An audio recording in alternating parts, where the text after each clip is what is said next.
Welcome back, everyone, to another depressing, now that the holidays are over, episode of Vino Volley. I'm your host, Michael Wall. Yeah, you are. Along with me is my also very depressed co-host, Ryan Rebecki. What do we do now? I don't know. I don't know. Like, luckily, this podcast is geared towards quite possibly the only two things that you can do between now and, like, March. Yeah. Drink and watch soccer. Yeah. So, Rye, how was your Christmas? It was good. It was, the season was upon us, and just like, it's all this build up. We've been at it since right after Thanksgiving. We got in early, decorating the house. Which is, I think, we talked about that. Like, at least you wait until after once it's the day after Thanksgiving, you can be all holly jolly. Yeah. I don't subscribe to listening to Christmas music before. Yeah, you're not like Halloween's over, you take your costume right, I want off, exactly. Yeah. So yeah, I mean, there were things that would like appear at the house. I'd be like, "Where did this come from?" My wife would be like, "Oh, I don't know." But like, we did the lights have been up for about a month, and the tree's been up for a month, and it's like crazy how it's all this build up, and within 24 hours, or in the case of like when you have older children. My oldest is 9. It's just like 20 minutes of just pure and utter chaos. And it's like, what do we do now? Yeah, what do we do now? Yeah. Like, you get out of my face and play with all these toys you got. But yeah, it was good. A little bit of traveling. A lot of holly jolly Christmas. Good eating. So now I got a week off from school to kind of catch up and hopefully rest and relax. Because we're in for 3 days of just rain. Nothing says just beautiful, like cold, rainy weather. We don't like a nice New England Christmas. Exactly. So I was, down with my brother-in-law on Christmas, and was talking to my sister-in-law. She's like, I want a white Christmas. I was like, those days are over. Yeah, not gonna happen. Like, it's 50 degrees out. Like, Christmas Eve was raining. Yeah. Our winters are now starting like February, March, and April. But obviously global warming's a myth, right? So. Yeah. How have your holidays been? They were great. Excellent. Yeah, so obviously spending time with family is always great. I was able to reconnect with a friend who lives in Essex. Awesome. And he's got some insight on the podcast, which I'll share shortly. But yeah, so that's, I think... I feel like I might have offended him several times. There's ups and downs. Okay. Well, like horse drawers. Yeah, exactly. Right. Yeah. So that's been, I think, one of the highlights of the holiday season is reconnecting with him. Now, this was a person that I met on a spring break, Cancun, Mexico, circa 2006, 2007. Jesus. It was my senior year spring break, and we connected. There was 4 of them, all from the UK.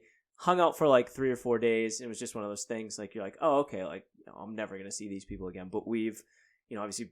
Probably in this case, thank God for Facebook and social media to be able to stay in touch. And this one, we've really reconnected and been chatting for the last few weeks.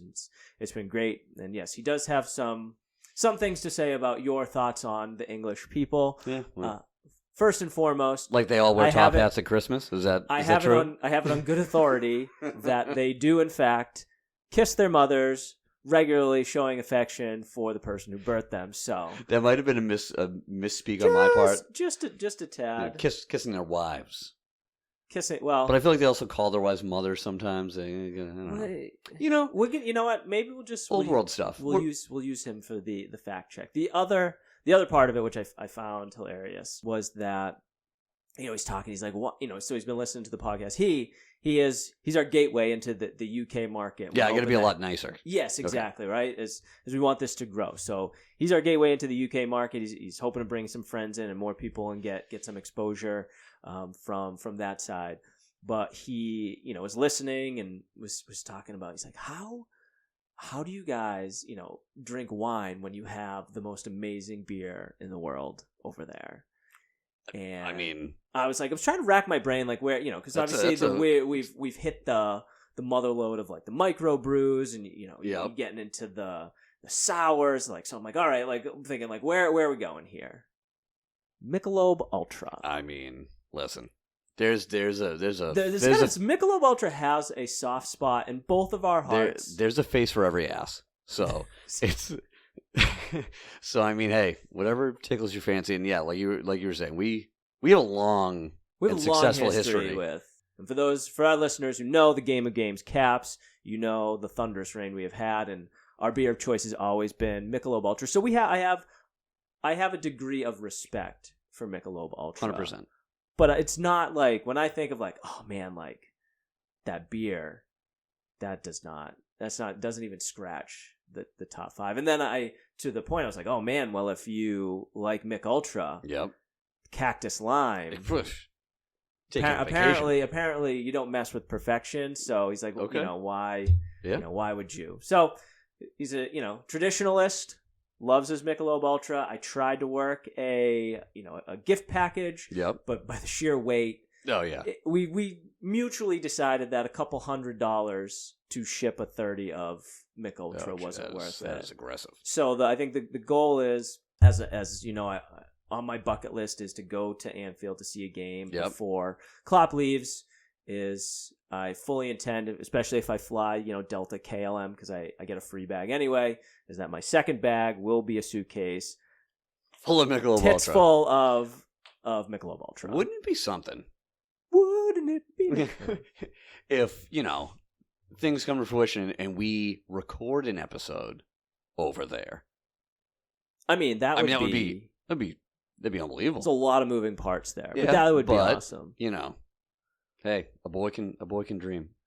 A boy can dream. There you go. Oh man, wheels are turning now. He's also a diehard Patriots fan. He knows. He knows probably more about. I mean, I know for sure he knows more about the Patriots than I do.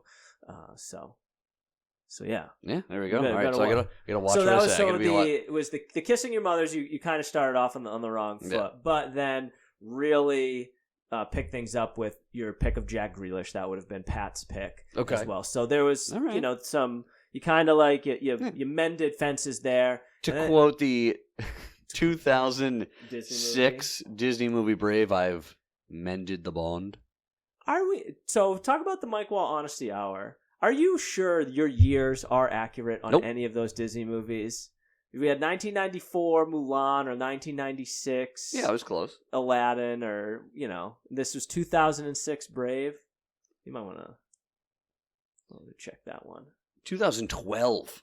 Yeah. Okay. So wow. Yeah, not even close. Yeah. Well, Yeah, you had the multiple of 6. You had you had the 2000 right. Yeah, I was there. So I'm gonna lean on Pat to kind of give us.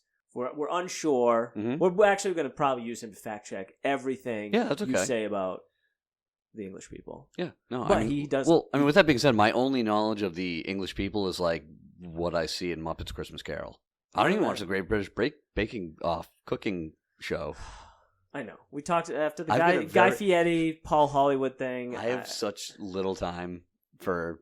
It's delightful. Visual entertainment. No, I'm sure it's great. Collectively, they want to help each other. As we talk about people we want to punch in the face. We need more British bakers in our lives to spread the love and joy, and hopefully don't get a stodgy bake. That is true.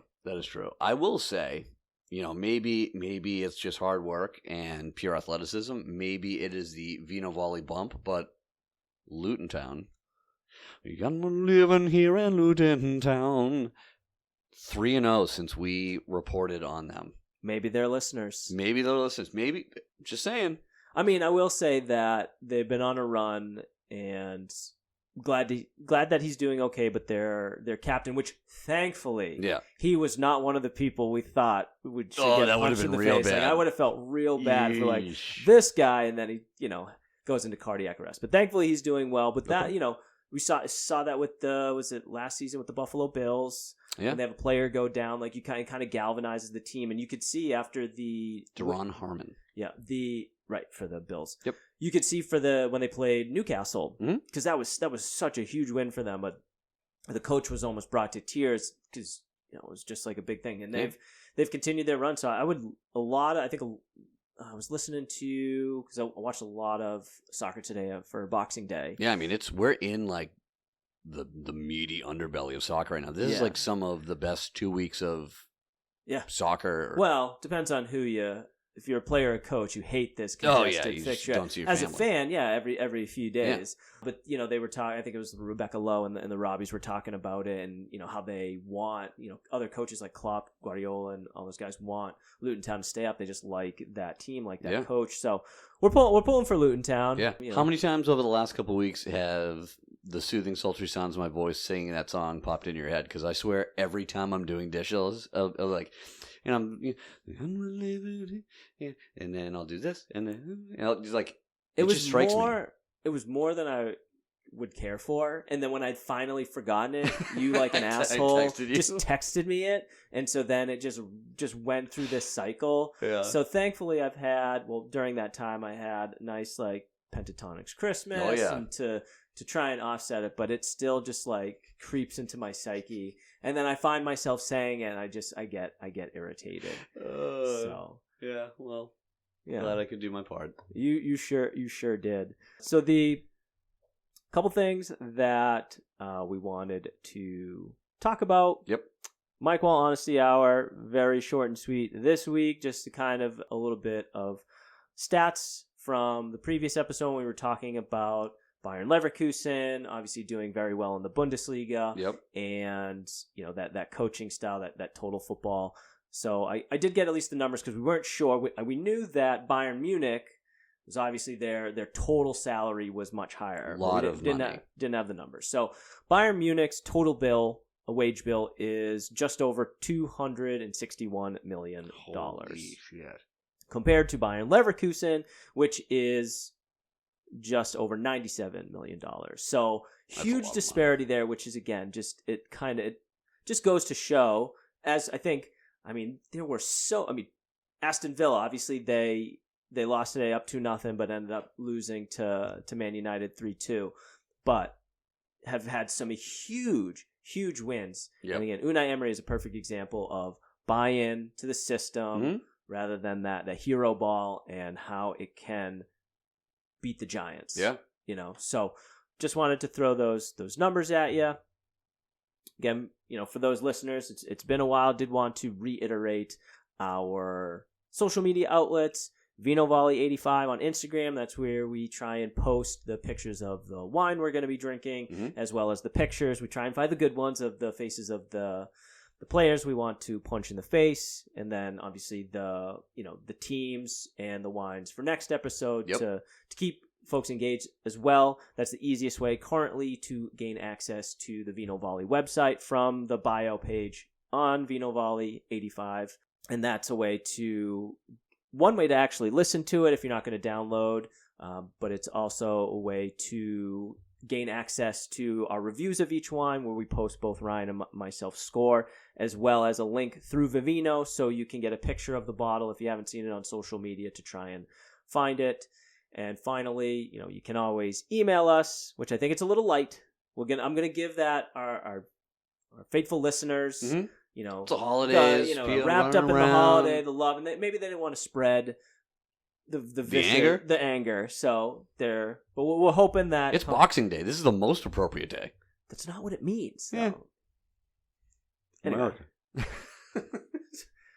Boxing Day is not about boxing, just to clear the air. All right. But we're hoping coming into the new year, we'll get those emails going again. So, absolutely. We're almost at 400 followers on the Instagram account, which is great. Mostly crazy. I love that. Sommeliers have had some. I had some people from France reach out to me. I had some people from Germany. Bonjour. I've been using Google Translate to kind of see their responses and reply, and hopefully haven't offended the entire nation by not doing. I'm already working my way there. Yeah, so I know. Yeah, not doing Google Translate correctly. But hey, we want you to keep reaching out. We want to make those connections and help, fellow wine folks and soccer folks, spread their social media profile as much as possible, and vice versa. And we hope that some of those 380 some odd followers right now become listeners. So yeah, and you can listen to us now. The easiest would be if you have an iPhone, obviously, is Apple Podcasts. Boom, Apple Podcasts. For Android devices and others, we are also Spotify. Boom. And then I think also Chromecast, Amazon devices. We're out there probably as much as you can be. Oh, so. We are. Sure are. Nice. I was trying to come up with something, but they were all just wildly firing on all cylinders today, ladies and gentlemen. it's not in form yet. We got to get that. We got to get that lubed up yet. That first sip. So to get us to that point, I'd like to say to all our Vino Volleyers out there, it is time to pop those corks, indulge in a healthy pour, and dive stud showing into today's episode. So, Rye Guy, yes, let the people know what we're going to be drinking today. Oh, today we're going to be indulging in Le Grand Noir, which I believe means the Great Black or the Large Black. There's a pig on it. There's a sheep on it. There's a sheep on it. Yeah. There's a farm animal of sorts on it. It's turned away from me. I can't see. That's the tie-in. So it's a sheep. I think it looks like a black sheep. Black sheep. So there you go. Yeah, the big. Because Le Grand Fromage, it would be the big cheese. Yes, it would. Man of the world. Anyway, this is Le Grand Noir. It is a combination, is a red blend of 3 grapes, a Mourvèdre, a Shiraz, and a Grenache. I think I know the Grenache. All right, well, hit us with the notes. Well, it says Shiraz / Syrah. Oh, so I don't know if it's a spelling error. You gotta just say it normally without the accent. I guess Spanish. No. So okay, so a Syrah, Grenache, and what was the first one? Mourvèdre. I can't. It's French. I don't want to offend anyone. I mean, Grenache isn't French, is it? It sure isn't. Okay. So say it not French. Spanish. Mourvèdre. Oh, okay. Oh, yeah, I know exactly what you're talking about now. That's how you'd say it phonetically, like an asshole. Yeah. Now, I like it. Like, that's why I was staying away from it. That's how I talk. It is 30%. The wine description, wine.com did not have it, so I've gone to our next source of truth, which is Vivino. The wine description is as follows. The blend of grape varieties gives spicy blackberry-ish flavors, dark plum, black cherry, dark fruit, and a hint of pepper. There's also a distinctive mineral perfumed note that comes from the Mourvèdre. I like that better. No. Really? No. I'll do it. I don't. So, see what it's all about. I mean, never had this type of wine before, at least this blend. I mean, we've frequented the Grenache territory. And Syrah. Of the petite variety. Yes. I mean, small. Correct. And one of our wines was Cab Merlot Petite Syrah Grenache. It was? What year was that? Which one was that one? That was year 3 for us. So that was the You'll Never Drink Alone Champions That's right. blend. Yep. There we go. So, shall we? Yep. Oh, that's good. Acoustics. All right. Not much in the way of legs. Seeing could be the... It's your shitty eyesight. It definitely is. It's not getting any better. Ooh, good color. Good dark red color. It's not like squid ink, but it's definitely on the darker side. Smelling blackberries. Getting the blackberries. Yep. Big blackberry scent on the nose. I get the minerally taste in the mouth. Yeah, I'm hoping that mellows out a bit. Yeah? All right. It's not... I'm just happy, like you were last episode. I'm just happy I tasted something. Oh, I taste plum. I definitely taste plum and blackberry. I don't get I'm trying to feel if I get that peppery note. Yeah, not getting a little bit of pepper towards the end, but then again, I did just make carbonara tonight, and that's very pepper rich. Yeah, we'll see. We'll see how it changes, but definitely blackberry on the nose. Yep. I taste more plum than I do berry, but it's nice. It's got a pretty good mouthfeel, not overpowering, but not. It doesn't like a Pinot Noir to me. Like it has good flavor. Yeah. But there's nothing to it to me. It's just like it feels like I'm drinking water. Like it's got a nice body to it. But it is still, I think, on the lighter side. Did you read what the alcohol? 13%. 13%. Okay, so. I mean, it doesn't like linger in the mouth. It's not super dry. It's not super sweet. Nope. It's kind of just like... It's kind of, I think it just kind of like hits right down the middle. Yeah. Yeah, all right. Let's see where it takes us. All right. Well, so Le Grand Noir was chosen because it had a big sheep on it.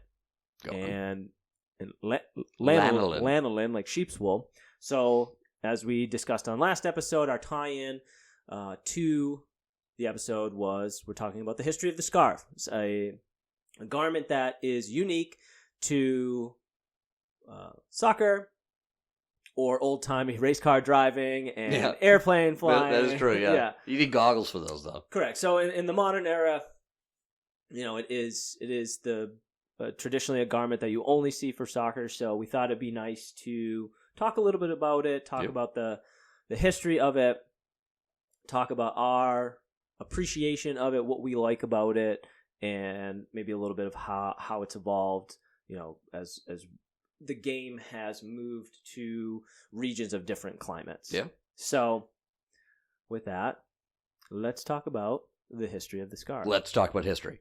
As you can imagine, every sport team has a signature piece of sports memorabilia. Yes. Right? So for baseball teams, you've got your baseball hat. Sure do. Which I think is pretty standard.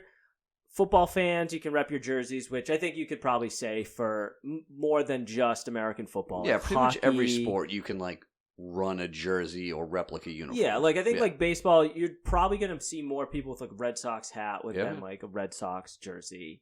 Correct. But definitely Bruins games or NHL games like hockey jerseys, sweaters as they call them, is big. The same thing with football, jerseys is a big thing. Basketball, I think the same thing. But obviously soccer fans, soccer has the scarves, right?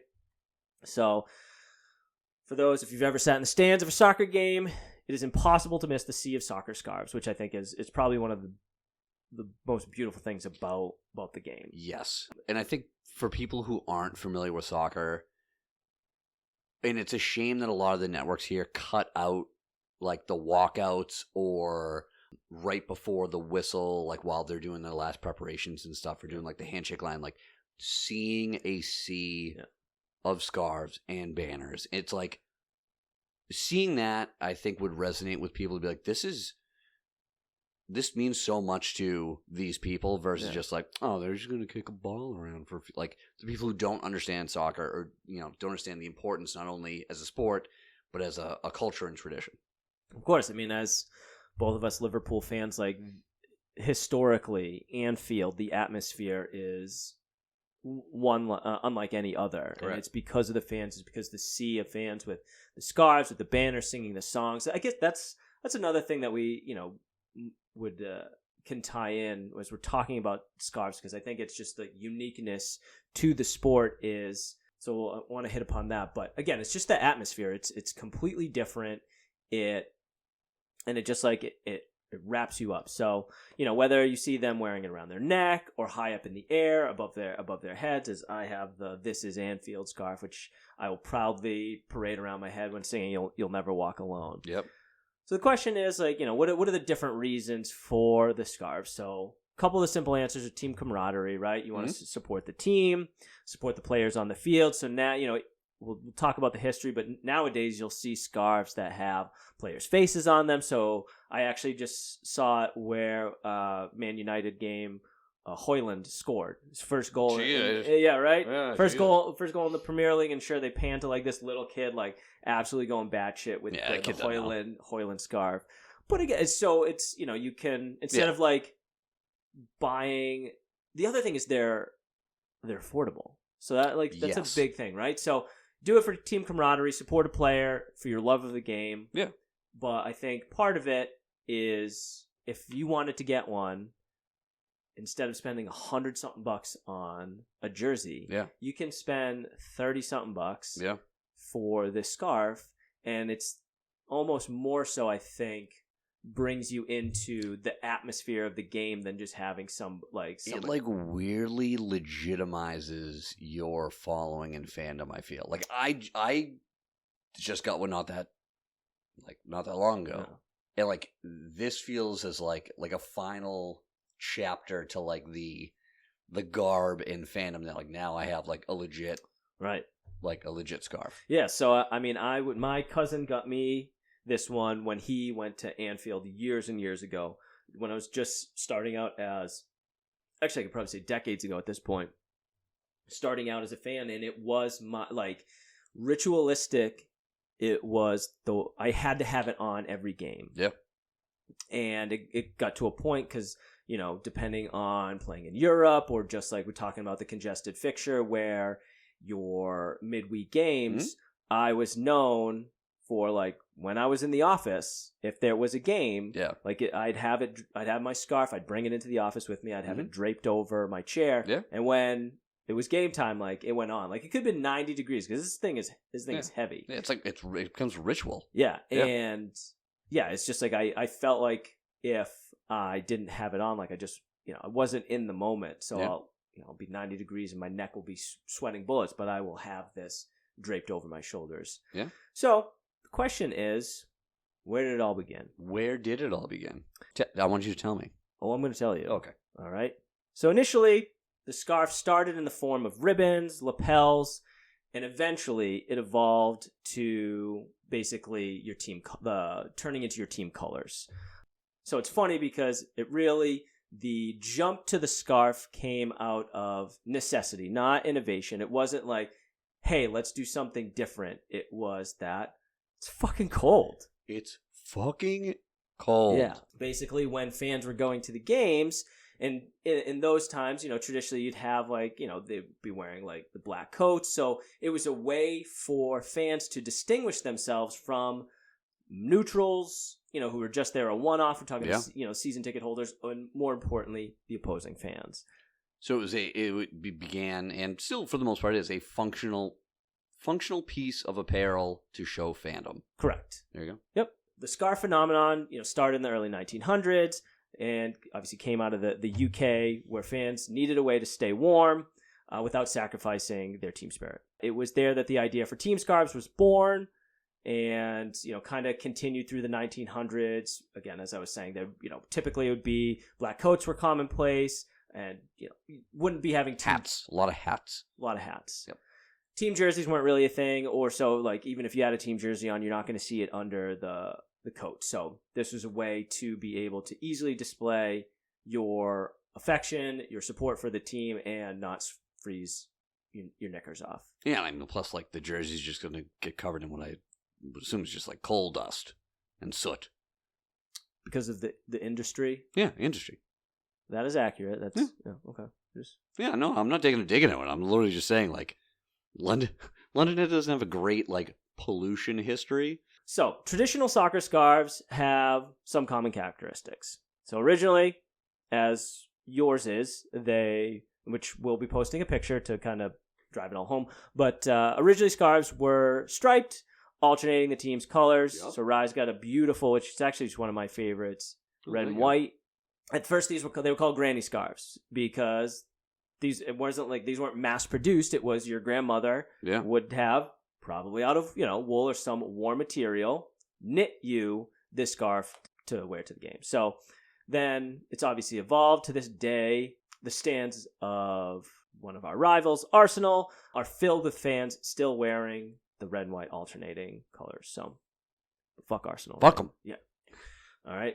And then as it's evolved further, what I just talked about, it came to the addition with, you can have the club crest. So I have, the This Is Anfield. I think you have, do you have just the liver bird on the end of yours? I got them on either one. Yeah, it's a fresh new one. And then it's even evolved more, as I said, you can have it with player faces. Now, the one evolution to the scarf, which I do not care for, is the match day scarf. So dumb. Where you have both teams on it. Okay. Continue. I'm gonna piggyback on this. I'm all for souvenirs to immortalize the moment you were there. That's fine.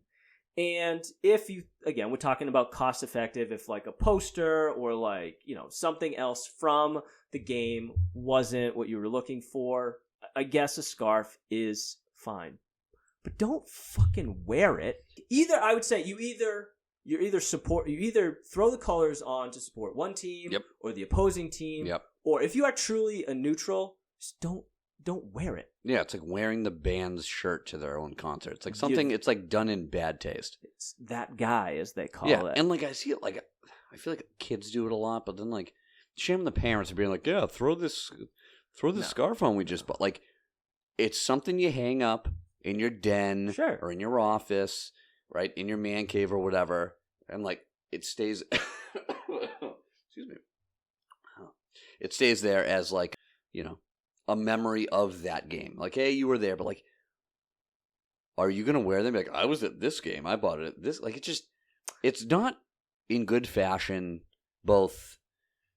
Because I think like I don't know. Well, I think part of me is also, and you talk about like the evolution of the game, how ticket sales have gone up. As families, like season ticket holders, going to see your team play it was probably like one of the most cherished memories for those families. It's become more and more difficult for those families because certain families because of the raise in ticket prices. Mm-hmm. So to have these neutrals come in who are just like, oh, I had, nothing better to do, and these teams look fun. Yeah. Like without like any of just like the history or any of the passion from one side or the other, just like, I don't know, just like it irks me. Like I don't care if you're sitting right at midfield. I want it to go to someone who is just like diehard one or the other. Yeah. Like you're going to be chirping the bench, you're going to be repping your colors. And if you're in that middle section, you could be surrounded by opposing fans, but like, you do it because you want to support the team. So again, as a memorabilia, fine. That's about as far as it will go, but don't keep it in that bag and keep it under your seat until you're ready. Agreed. The other thing I think I find great about the games is that you can't have alcohol, like football games. You can't have drinks at your seat. So I'm pretty sure like people just smash a bunch of beers before the game starts, and then at halftime they like all run up to like the concession stand. Yeah, they rip them down, rip a bunch of beers, and then go back, which I think is great. Oh yeah, I mean it definitely promotes like binge drinking, but I mean everything's binge drinking. What are you gonna do? You drink more than like 2 beers, you're binge drinking. That's true. So that is true. Come on. Today, Junior. To finish up the scarves, I'm out on face scarves. And I mean that, but like with players' faces on them. I just think it's like tacky. Yeah, it wouldn't be my. I would never choose one. Like I would either have the scarf that you have on. Yep. Or the one that I have on. Yeah. Which is mine anyway. Or I mean the one I bought Ryder, the black one. Oh, I like that one too. That one's sharp. So I think we're in agreement that it might have like some writing on it. But it's no frills. It just it shows your support in a tasteful way versus like, oh, I've got a scarf with so-and-so's face on either end. It's like, no, that's weird. I don't like that. Plus it always looks terrible. Yeah, they never come out great. I mean, give them credit. It looks fine, but yeah. No, I agree. I like just the crest. We're talking about my buddy Pat. He's a West Ham fan, so if it's like forever blowing bubbles or something like that. Yeah. So I think that's fine. I agree. So, all right. Circling back, and we talk about the evolution now. Wool, obviously it's cold over in the UK, but sure is. The game is played in other areas, which it is not so much. So they talk about the evolution of the scarf. It is, in the MLS has become the ultimate accessory, not just for function, but for fashion. Mm-hmm. And to that, they've, created these like cooling, just like they're made of a much different material, a much lighter material. So they're, do you have thoughts on that as well? Yeah, we can continue though. No. Like, come on now. Like it's a scarf, right? The purpose of it is to keep you warm. No, but like if you're a fan, you can fucking suffer with some warm woolen thing around your neck. I do it, but yeah, I mean, the LA Galaxy out in California, a wool might have some people passing out. Well, stay hydrated, folks. Anyway.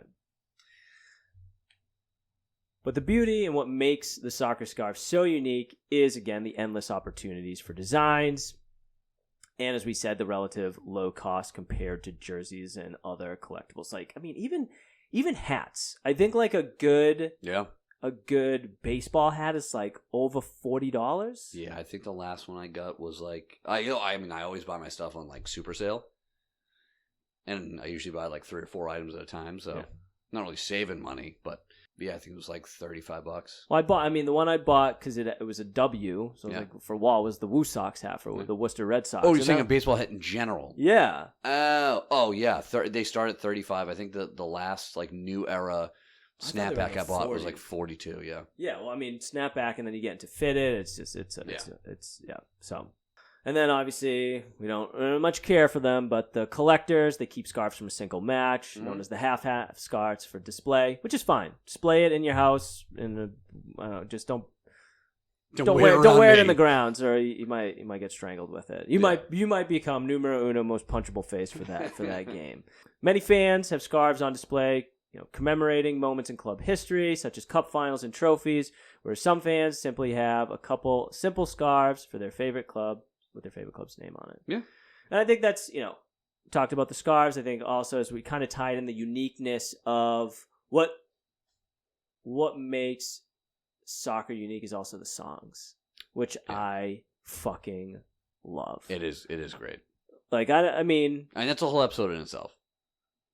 It is. So we'll get into it, but I love the scarf. I think I have several pictures of Eleanor draped in it, of my dog Sunny draped in it, and it's one of my most prized Liverpool possessions as we are sitting in a room filled with them. And it is, again, the one item that I'll always try and make sure that when there's a game, I'll have some type of, whether it's Liverpool socks, some type of, but the scarf is first and foremost the thing that is going to be with me. And there have been days where I've forgotten it at home, and I just I don't feel right, or I'm just like, start doing the, I think I always good. I think I'm coming down with something. The fear of them losing because it's your fault. That you was didn't wear your scarf. Yeah, it was. Yeah, that was creeping in. So, but yeah, I think it's a beautiful tradition. Again, some of the best ones comes out of necessity, but has definitely evolved into something more. Yeah, and can't wait to buy Eleanor one. Yep, and for us to hopefully go to a game and raise it high above our heads and sing "You'll Never Walk Alone." Just weep like babies. That will be... Jess and I were talking about, crying. Very emotional person. My joke to her is she gets 2 ugly cries a year. Because I just, I'm saying, I don't know how to deal with it. Put my arm around you. You're doing good. You're fine. Yeah, you're good. It's okay. So she gets 2. And so it's just not my forte. No. I'm a caring person. You are very caring. It's not my thing. No. But if I start singing "You'll Never Walk," I will just I think I'll just fucking lose it. Meanwhile, I am the opposite. Where I am just fucking cue the dog video. Softy number 1. I almost cried watching the Luton Town coach last game. Yeah, I mean, he was getting choked. I was whenever it comes to athletic stories or successes, that gets me. The Olympics, you probably cry at Balto. You've never seen that movie? Oh, it's a dog movie. Yeah. No. Well, the funny thing was Jess's mom is super emotional. Yeah. And so, I was just talking with her, and I think Jess was telling you how for our Secret Santa, she got it was a beautiful, beautiful gift from her Uncle Glenn. Yeah. It was this beautiful photo that it definitely it brought emotion. She turned and showed it to her mom, and her mom started to weep, and I was like, yeah, Mom, I know, it doesn't take much. And she's she's like, I remember when Eleanor was born, I was kind of lock it up, and so she starts recanting how she was crying when Eleanor was born, and then I was like, Mom, are you weeping up? Are you tearing up right now? And she had to walk away. I was just like, it's a superpower. Yeah. You talk about actors who can make, could just, oh no! It's amazing. Yeah, no, it's I don't want you. Want me to cry now? No, okay. I don't want you to cry. I don't want to either. Yeah, don't do it. I don't want to mess up my makeup. Yes, so the trip to Anfield will be a special one. Yep, and there's a good chance that decades worth of repressed emotion will just come to the surface, and there won't be enough wool left in this thing to fucking, so I'll be so dehydrated just for it's okay. shedding so many luckily tears. The nice damp gray English air will just help mask your tears. Yeah. It's the rain. It's the rain. So yes, a beautiful tradition, one we love. Yeah, wear more scarves, people. I used to be, you know what it is? Big scarf guy. I used to be a really big scarf guy, especially when we'd be going out to and I still have several really nice ones, and Yeah. I do wear them from time to time. But yeah, I do appreciate a nice scarf. Yeah. But Yeah. let's circle back and talk about our appreciation for Le Grand Noir. Le Grand Noir. It's good. It stayed, for the most part, in the middle. It's not super sweet. It's not super dry. Big plums. Big. So it's like walking into your grandfather taking a leak. Thanks, Rye. Big plums. I didn't think you could see them through the shorts. Good. You got me. Way down, deep down in my plums. Hanging a bag of onions on your Deep pants. bluish hue. Take them down to farmer's market. 2 plums for 1. Big blackberry. Heavy on the plum. That mineral taste has gone away a little bit. Yes. Yeah, the first couple sips, you definitely felt it in the mouth, but yeah, I felt those plums in your mouth. I'm good. I'm good with it. I don't have raving reviews, but I'm not knocking it. No, it's smooth at the end. I'm not obviously we've been drinking wine for however long now, but my mouth isn't dried out. It's not thirst quenching like the Lebanese wine was. But yeah, I think it's definitely it's non-threatening is what it is. It's getting a little.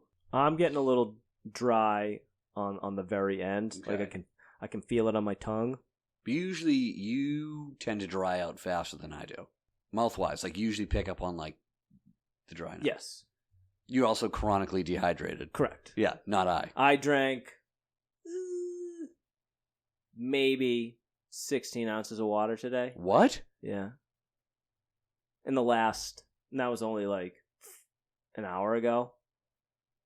I'm up to 90. I usually do a smoothie and I do my 72-ounce water, but I was just sucked into Boxing Day. I was sitting on the couch just watching game after game, and I was I should probably can't do it. I have to consciously drink water. Yeah, no, I think I reached to pick up one of Elle's toys and all my toes cramped, and I was just oh god, this is how it ends. Give me a banana and a bottle of There's water. only the dog here. No one can save me. Yeah, don't even peel it. Just jam it down my throat. So yeah, maybe it is the chronic dehydration, but I function quite well dehydrated. So, I don't know how but you do. It definitely has good legs though, and good color. It's non-threatening. It's fine. I feel it's gonna be right in the wheelhouse of some of my other scores. It's definitely not gonna be. I don't think it's gonna crack one of my highest for sure. No, but it's enjoyable. I think it's well rounded. I've got a number in mind right now. So we'll come back to it. Oh, but yeah. Before we go to our final score, it is time, my friend. Yes. For Go on. The most punchable face. The most punchable face. We need SEN, SNES. Pew, pew, pew, pew, pew, Mike Tyson's Punch Out. We need some sound effects. I think just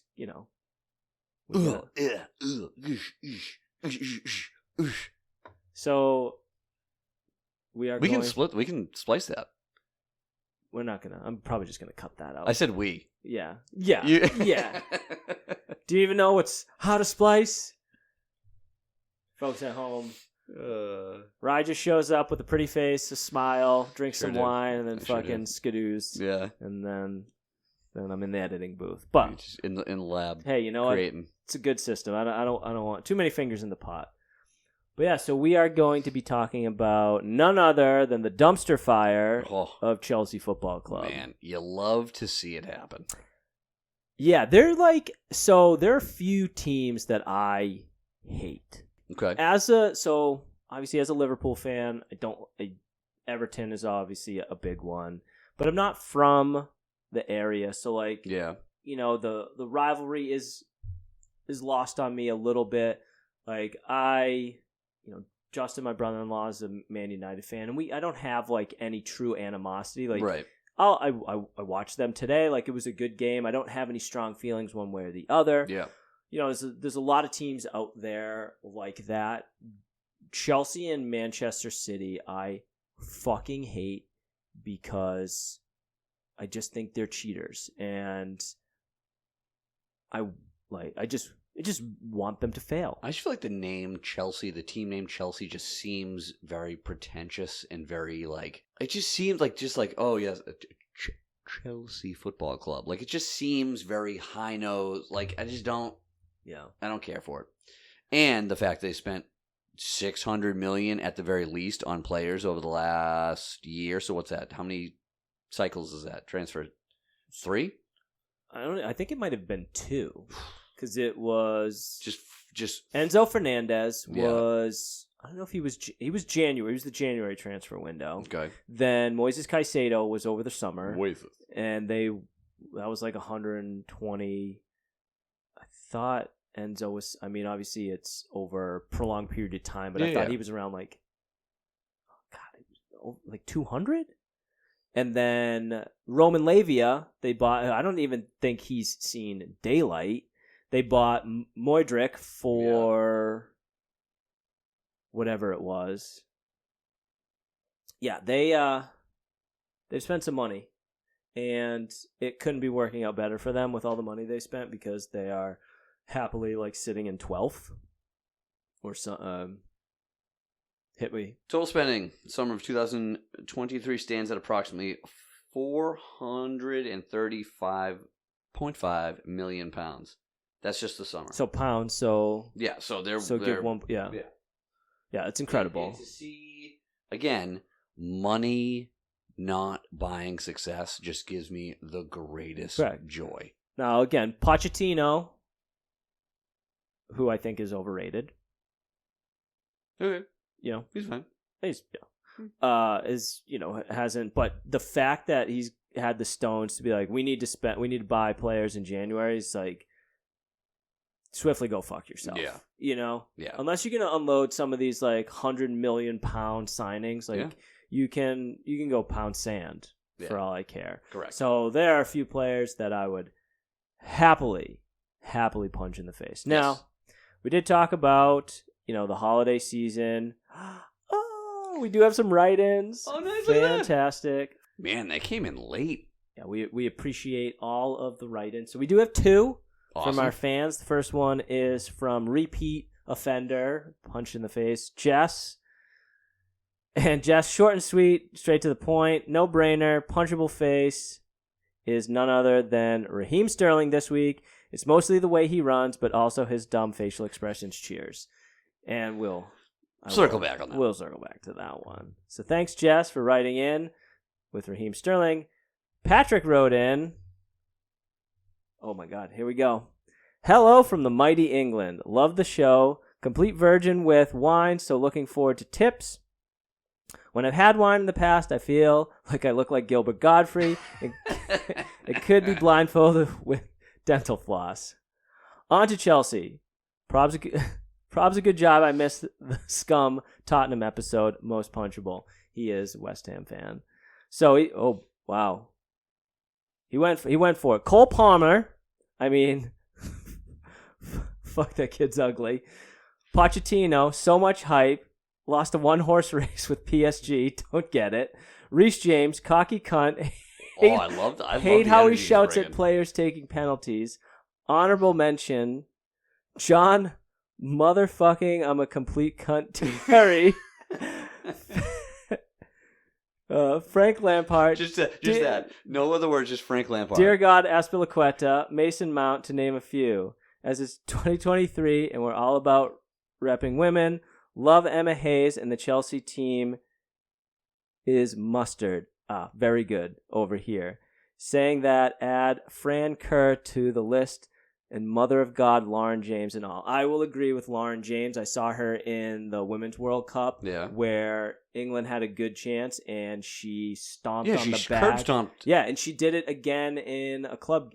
No, it might have been another international game. So keep it up, Crofty. Love it. Love it. Again, love the passion. Love the enthusiasm. Love the energy. Probably try and keep it to not the entire roster, but love the terminology. That's our first across the pond. We're doing it. In. Hey, man, I'm so happy right now. Yeah, this is great, and it's okay to say. I'll say because it's more commonplace over there, so it's not as vile to say cunt. Yeah, no, it's fine. No, it's like Smith. Yeah, Ryder's gonna learn a new word. He's gonna learn. Yeah, he's gonna learn. Yeah. Just have him watch The Boys, and he'll. He'll be good. Yeah. So thank you, Jess and Pat, for your write-ins this week. I know it's probably tough with the holidays, so we appreciate it. Hope to hear what you have to say in subsequent episodes. But now, onto us. Okay. And well, we don't have CJ. No. We're missing big CJ, so he's not going to steal the thunder on your pick. Would you like me to go first, or would you like to go first? No, I can go first. Okay, I go. can go first. My pick for the most punchable face on the Chelsea Football Club is Michailo Mudryk. Did I say it right? Oh, I don't know. I don't want to offend anybody, but I was just gonna say he hasn't gone through enough being Ukrainian. Now you punch him in the face. he looks like a B to C grade bad guy in like a transporter movie that's trying to kidnap a child. Like he just looks like, I mean, he just happens to be from Ukraine, which isn't great right now. Right. He looks like a Slavic bad guy. He's got the bad neck tattoos. He's got the god-awful, weird kind of Euro haircut. And he just looks like he's going to kidnap your child like while you're out shopping in a mall in somewhere in like Prague. He also, for all that money, couldn't hit a cow in the ass with a shovel. Like, oh, no. I mean, my God. skill-wise, like, hey, you know what? He's laughing all the way to the fucking bank, though. Yeah. Yeah, that's good. Yeah. Get him to run faster to the bank to friggin' deposit his check before they cut his ass. Pace merchant. Yeah. So there you go. That's my pick. Clean and simple. Just, he looks like a very bad action movie bad guy / henchman. Like, he would be a guy in like that ends up getting like 2 in the head in like a secondary battle. Not like the boss battle. Right. But like he's like got a henchman. Like, he's got enough screen time where it's just like, oh, that fucking guy. Like he's the one who put the girl in the bag. Yeah. Now he's gonna get his. So he gets like a sub battle. He gets like a sub battle fight. Like he's not the final fight. Like he's the penultimate fight. And like in like Jason Statham in all his like fit roundhouse glory, kicks him, just like but out of an Audi. Yeah, but like kicks a beer bottle off a bar top and like goes through his mouth and like something like that. Love it. Yeah. There you go. Fuck that guy. Fuck that guy. We got Mike. Oh, mine, like Jess, Yeah. I'm going to go with none other than Raheem Sterling. Now, I'm going to start it with the fact that he has zero brand loyalty. Okay? Yeah. He went from, it wasn't like it was like, went to a couple teams and then came back to it. He went from Liverpool to, okay, first of all, talk about a pace merchant. Yeah. That dude's finishing. Like, I am so surprised. I believe he has kids, but if he doesn't, I wouldn't be surprised because his finishing is so bad. Like, he probably couldn't hit a 10-foot pussy. Okay, so we're just gonna say that. I hope he has like 9 kids. I hope he's like Sean Kemp and then, just like, good God, because again, unbelievable. So not only that, just would go from Liverpool to Manchester City to Chelsea, like has no wherewithal that like this is by any means a faux pas.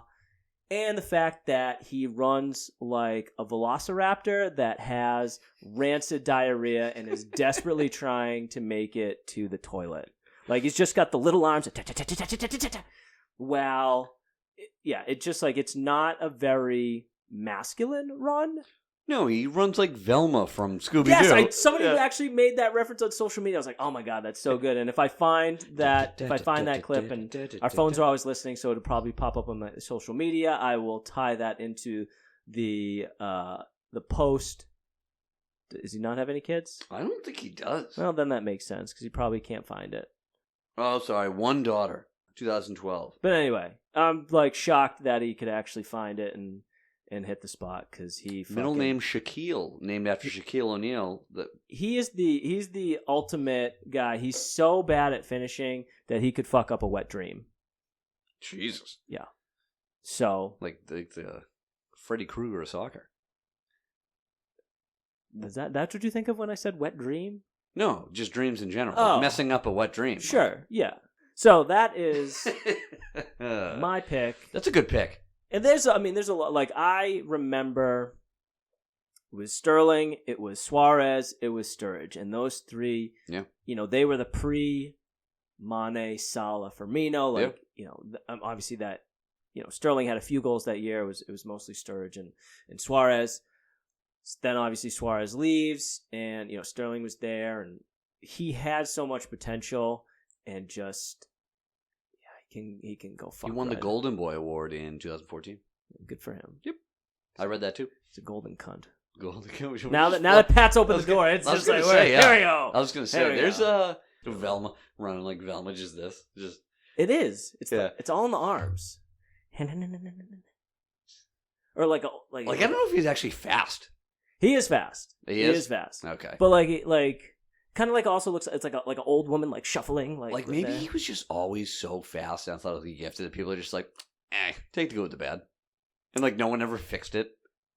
I mean, usually because they say like if you ever need your legs to go faster, you move your arms faster. So maybe it was just like his arms are moving. It's just everything from the elbow to the fingers it just stays stationary. Yeah. In like a downward raptorial position.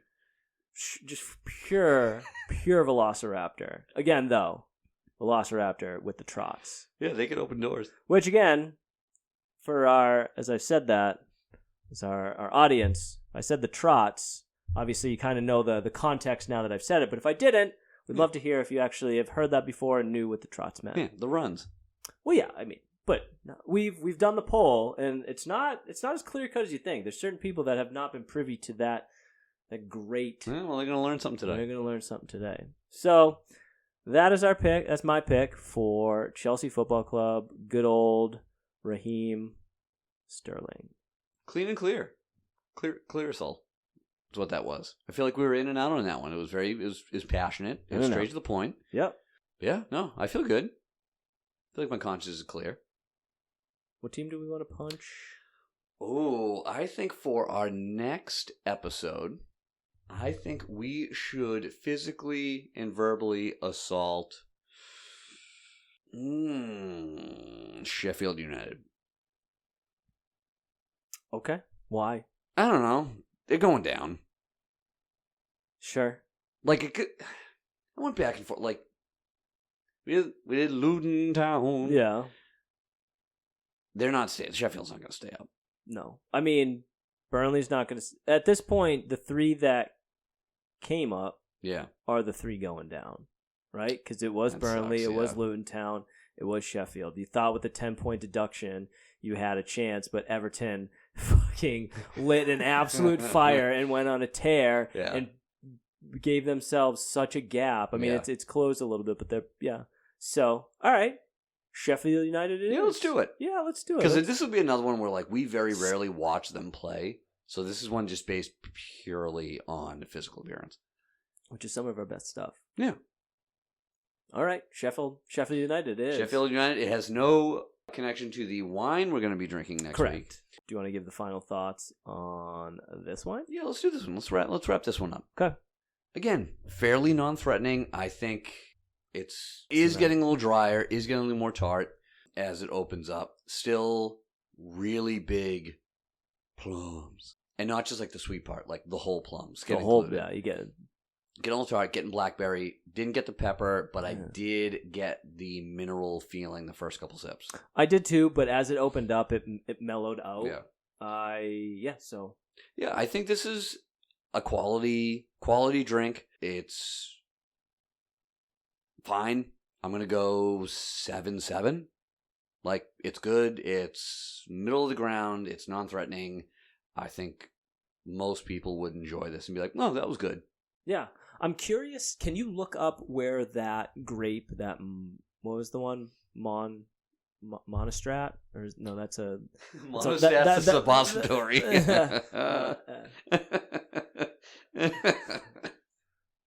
Yeah, where's that suppository falls on the grape spectrum?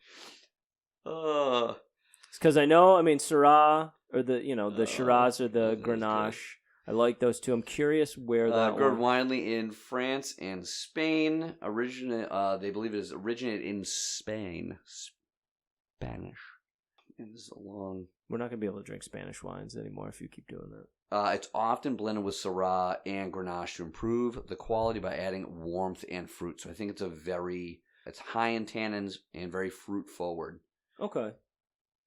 So yeah. High acidity, dark color, very full-bodied, which I would tend to disagree with. Yeah. I wouldn't say very full-bodied. So like, yeah, it's got some full body to it, but it's not like knock your socks off mouthfeel. Like, whoa. I enjoyed it. Like, big. I enjoy Syrah. I enjoy Grenache. I think that blend was good. Oh, GSM. Got it now. Grenache, Syrah. Yeah. Okay. It's all coming together. It's coming full circle. So I think it's an enjoyable drink. It again has good legs. It's not overly heavy. It's I think it's a nice middle of the road on mouthfeel. Definitely plum. Definitely berry. I think that mineral taste though kind of went away and it smoothed out. So again, not too tannic, I don't think. And for the price, I think it was somewhere around like $15 maybe. So I mean, I would definitely get this again. I think it's a nice, easy drinking wine. I'll probably give this a right in the middle of like most of my scores so far is like a 7.5. Yeah, I think it's fair. Yeah. So to that, Rye Guy, why don't you tell us the wine we will be drinking next week, and that'll kind of lead us into, I'll talk about the topic. Yeah, so next episode, when we decimate Sheffield United, we will be drinking Francis Coppola Cab Sav, a little Cabernet Sauvignon, which, looking ahead at the winemaker notes... But don't spoil it. I'm not. Okay. This is called Big Marketees. I think this, flavor-wise, has been something we've been looking for. All right. So highly rated, got a 90 on Wine Enthusiast. So if you're along for the journey, grab a bottle of the Coppola Cab Sav. It's pretty widely distributed. Yeah, so because there's Cab Savs, but there's something about it's like the diamond. Is it the diamond one? Diamond. Okay. Yep. So again, we'll post the picture on social media, the specific bottle, so you can prep for it. So the reason that we chose Francis Ford Coppola Coppola wine is because Francis Ford Coppola is obviously a famous Hollywood movie director, and so the topic for next episode is going to be TV shows and movies that center around soccer. So we're going to talk about our favorites, maybe some of the worst ones out there, our overall thoughts about soccer in those mediums. Have a little fun with it. Nice. So because really, again, other than drinking and watching soccer, this is just the doldrums of the year. So I think this would be the first one, which would be a good, besides our fans writing in for the most punchable face for Sheffield United, it could be a good opportunity for some of our fans to write in to tell us about some of their favorite movies or TV shows that soccer is the main theme. I like that. And why. So. Yeah, I will, between now and then, watch Green Street Hooligans. I have yet to see it. Oh. So. Love Green Street Hooligans. Gotta watch that. But I have a short list right now of quality soccer related. Well, if you want another one where it's more kid friendly, I recommend The Big Green. If you haven't seen that one either, it's a nice kids soccer movie. So, anyway, but cool. We hit that point where we would love to keep going, but after shitty VAR review, so shitty, we are officially out of wine, and thus need to put the final cork in this episode and say, listen to us next time on another exciting episode of Vino Volley. So Ryan, hit us with it.